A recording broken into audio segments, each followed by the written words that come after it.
When I saw my parents look at my kids and tell them, you can eat after your cousins are done, something inside me broke. I swear I felt the kind of anger that doesn't just flare up. It simmers deep and painful.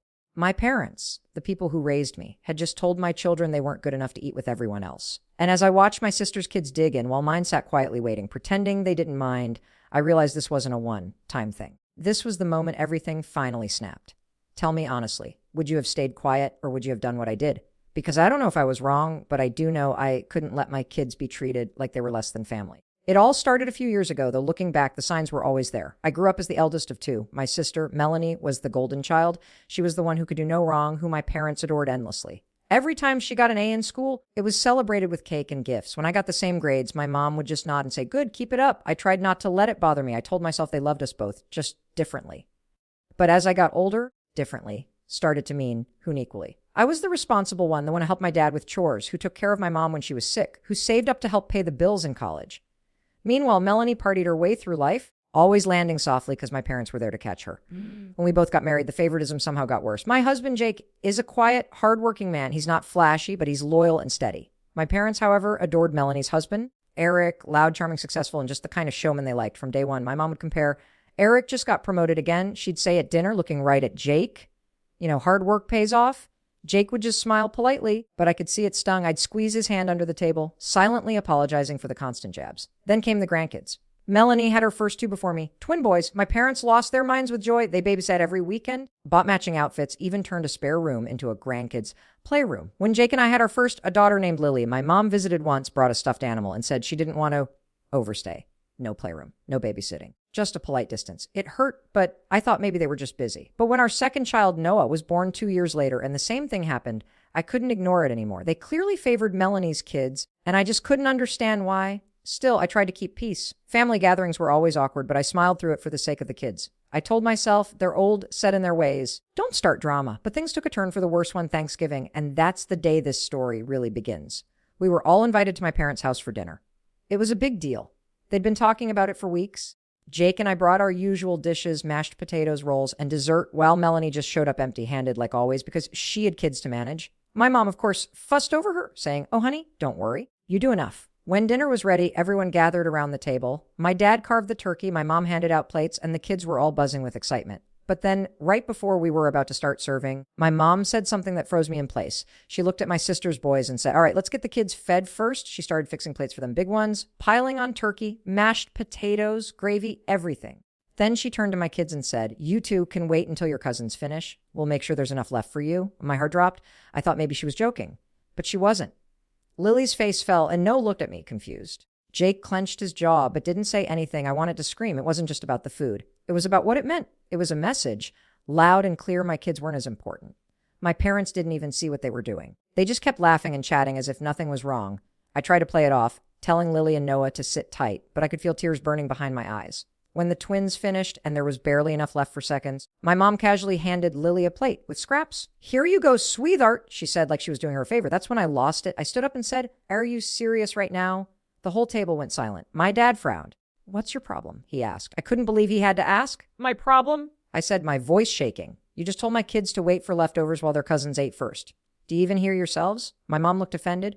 Oh, don't be dramatic, she said. The boys are growing. They eat more. Your kids will be fine. Jake finally spoke up. It's not about the food, he said quietly. It's about respect. Melanie rolled her eyes. Oh, come on. You're overreacting. It's just dinner. But it wasn't just dinner. It was years of being treated like second-class family members boiling over all at once. I looked at my parents, the people who taught me to share, to love, to be fair, and I saw strangers. So I gathered my kids, grabbed our coats, and said, we're leaving.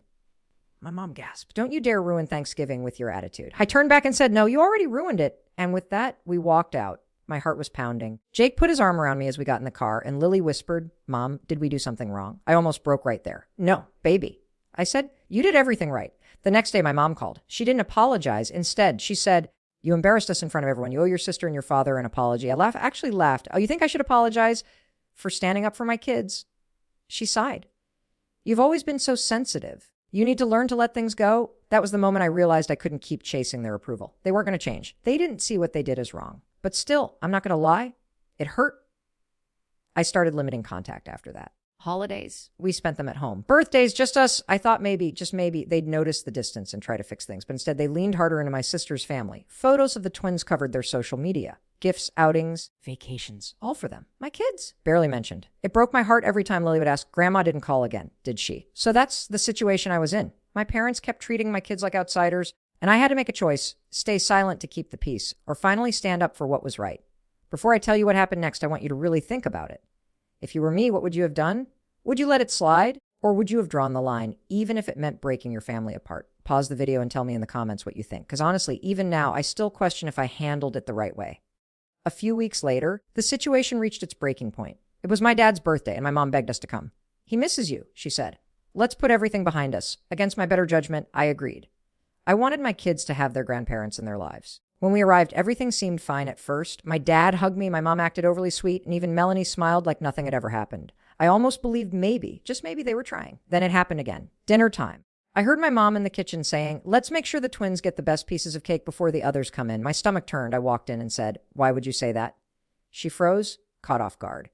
Oh, it's nothing, dear. I just meant they love chocolate. I looked at her and said, my kids love chocolate too. She laughed nervously, then muttered, you're always looking for a fight. That was it. I walked back to the table, took Jake's hand and said, we're done. For good this time. My dad tried to stop me, asking what was wrong. I told him everything, years of favoritism, the way they made my kids feel small, the humiliation of Thanksgiving, the quiet pain of being forgotten. My mom kept interrupting, saying, that's not true. But I looked at her and said, you can lie to yourself all you want, but you can't lie to me anymore. We left and never looked back. It's been almost 2 years now. My parents haven't reached out since, not even for birthdays. Melanie sent a message once saying, you're being ridiculous. They're old. They won't be around forever. I read it, deleted it, and never replied. Because here's the thing, love shouldn't come with conditions. Families shouldn't make your children feel like they're less than anyone else. And if protecting my kids means walking away, then I'll walk 1,000 times over. Lily and Noah are happier now. They don't ask about grandma and grandpa anymore. They know they're loved fully unconditionally by us. Sometimes I still get sad thinking about what could have been. I wish my parents had chosen kindness over favoritism. I wish they saw how much they were missing. But I also know I did the right thing. I chose my kids. I chose peace. So, yeah, maybe I snapped. Maybe I should have kept quiet that Thanksgiving night. But when I saw my little girl staring at a plate of leftovers while her cousins laughed over full plates, I realized silence would have been the real betrayal. If you were in my shoes, would you have done the same? Do you think I was wrong for cutting them off completely? Let me know in the comments below. I really want to hear your thoughts. And if you've ever dealt with family favoritism, just know you're not alone. Sometimes standing up for what's right means standing alone for a while. Thanks for listening to my story. Like this video if you were on my side. Subscribe for more real life stories like this and share your thoughts down below. I read every single one. I'll see you all in the next story.